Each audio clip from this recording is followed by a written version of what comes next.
A few months back, newspapers across India carried an eye-catching headline. Mangalore student performs Bharatanatyam continuously for 170 hours. Just as applause settled, another headline followed. Udupi dancer attempts 216 hours non-stop Bharatanatyam marathon. Before the dust settles, one more girl from Chikkaballapur danced for 220 hours. And as I'm making this video, I heard there is one more girl attempting to break this record as well. Maybe soon there will be someone who will dance for whole IPL season. On another day, Jawaharlal Nehru Stadium in Kochi turned into a sea of blue silk sarees, more than 11,600 dancers performing together. Sounds grand, right? Numbers impress. 170 hours, 216 hours, 220 hours, 11,600 dancers. But pause for a second. Do these records truly honor the spirit of Bharatanatyam? Are we celebrating the soul of Bharatanatyam? Or are we just counting hours like exam marks? In the next 8 to 10 minutes, I will walk you through what happened, why it happened, and why we lovers of Bharatanatyam should care about this. Stick with me. We will laugh, we will think, and if you love culture with side of truth, smash the like button and subscribe to the channel. And that Chikkaballapur 220 hours clip which is circulating across social media, I have flagged it as unverified for clarity purpose. Let us rewind. Bharatanatyam is not a gym workout. It is one of the oldest Indian classical dance forms, rooted in temples, devotion, storytelling, and spirituality. A typical recital is for 2 hours, carefully crafted with abhinaya or expression, nritya or pure dance, and rasa, which is emotions. A proper recital follows the margam, beginning with alaripu, moving into jatiswaram, then a grand varnam, and ending with padams and tillana. A typical recital lasts about 90 minutes to 2 hours, long enough for the dancer to communicate the devotion, love, anger, compassion, and philosophy through precise gestures, intricate footwork, and soulful abhinaya. So, someone announcing that they will dance for 216 hours non-stop, he is like a poet saying, I will recite the same song until my tongue files for divorce. And yet, in recent years, we have seen a new craze, a rush towards records. In July 2025, Remona from Mangalore danced for 170 hours, allowed only a 15-minute break every 3 hours. In August 2025, Vidushi Diksha from Udupi attempted 216 hours, almost 9 continuous days. In December 2024, Divya Unni led 11,600 dancers in Kochi, the largest Bharatanatyam ensemble in the history. No doubt, these are extraordinary achievements of human willpower. But the question we must ask is this: are these truly Bharatanatyam performances in a truly artistic sense, or do they resemble endurance contest? We everyone know what is the cause of this, right? Media attention, institutional prestige, personal ambition. And let us be honest, we Indians love records. From longest jalebi to largest yoga class, हम सबको एक Guinness tag चाहिए. But here, the art gets pulled into the numbers game. Now, think about careers. Many professionals today are also chasing the longest hours. Contest of who stayed in the office till midnight, who took on more projects, or who has the fanciest job title. But what happens? The art of work is lost. The joy, the creativity, or the balance is gone. I have seen thousands of professionals who say, Sir, I have worked 12 hours daily for 10 years. but I don't feel fulfilled. Exactly. Just like Bharatanatyam, careers too shouldn't be about endurance, but it should be about meaning.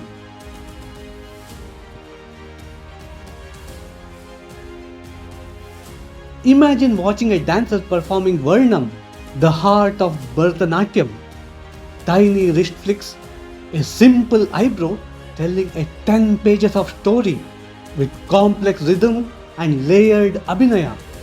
Now imagine her doing the same thing after 100 sleepless hours, dehydrated, body aching, and eyes half closed.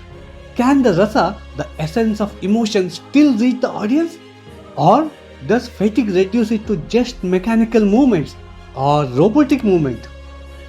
When the records emphasize how long the dancer danced rather than how well she danced, the danger is that Bharatanatyam's depth overshadowed by numbers. When you make the stopwatch as a hero, the Abhinaya becomes the background actor. That is the first biggest worry. Medical science tells us prolonged wakefulness causes hallucination, memory lapses, and physical injury. In marathon dances, performers risk joint damages, dehydration, and even long term health complications. I cannot help but ask, is it ethical to glorify such strain? Should young dancers feel pressurized to prove their worth through dangerous feats rather than artistry and creativity? This is not just about headlines, it is about human lives and long term well being. Careers again give us the same mirror. I have met many IT professionals who wear dark circles like medals, and many managers who treat stress like a badge of honor.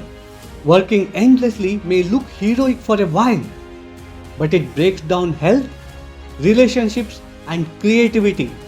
Just as a dancer needs rest between pieces, a professional needs a balance in life. Otherwise, both art and career collapse.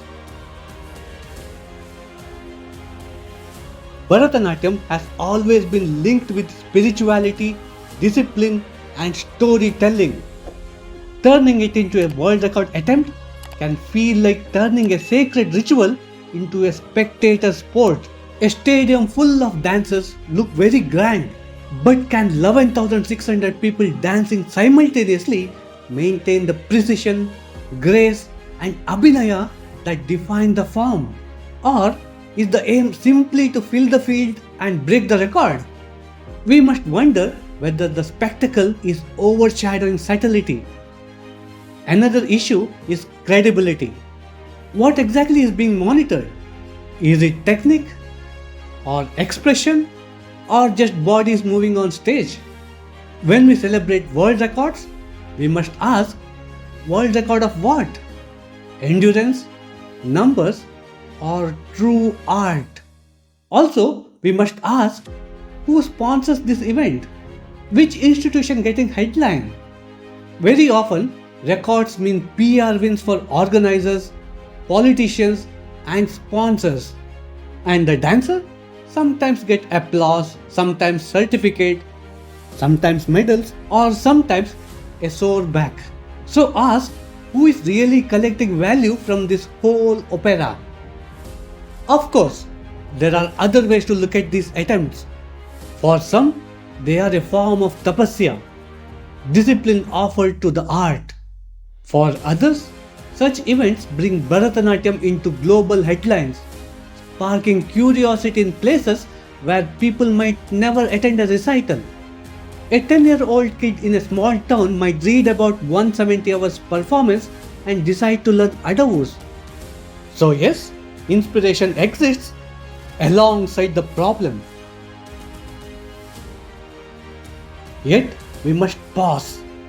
When the public begins to see Bharatanatyam as the dance you do for 216 hours or dance of 11,000 people doing together, we risk misrepresentation. Art becomes spectacle, depth becomes duration, emotions become number. Instead of asking what story did the dancer tell, audience may start asking how many hours did she last. This is a dangerous shift for any classical form of art. So, what should we celebrate then? Instead of longest or largest, why not honor the most innovative thematic production? A Bharatanatyam piece on climate change or on women's empowerment. Instead of counting hours, why not recognize gurus and students who preserve rare composition or experiment with new choreographies? Instead of stadium spectacles, why not support digital archives and workshops that bring Bharatanatyam to global classrooms? Records may create headlines, but true legacy comes from artistic excellence, depth, and devotion. And careers, same thing. Instead of chasing longest or the highest package, why not ask, am I aligned with my strengths? Am I growing sustainably? Or am I living a life that matters? I want to hear from you. Do these records inspire you or do they worry you? Type inspired or caution in the comments and tell me in one sentence why. I read everything. If you are a dancer, parent, a teacher, or a curious viewer, your voice matters in shaping how this art moves forward. If you care about culture, craft, meaningful change, and a calm career, please like and share this video and subscribe to Patha Soochaka. So, here is my question to you. If you had to set your own Guinness record in life, what would it be?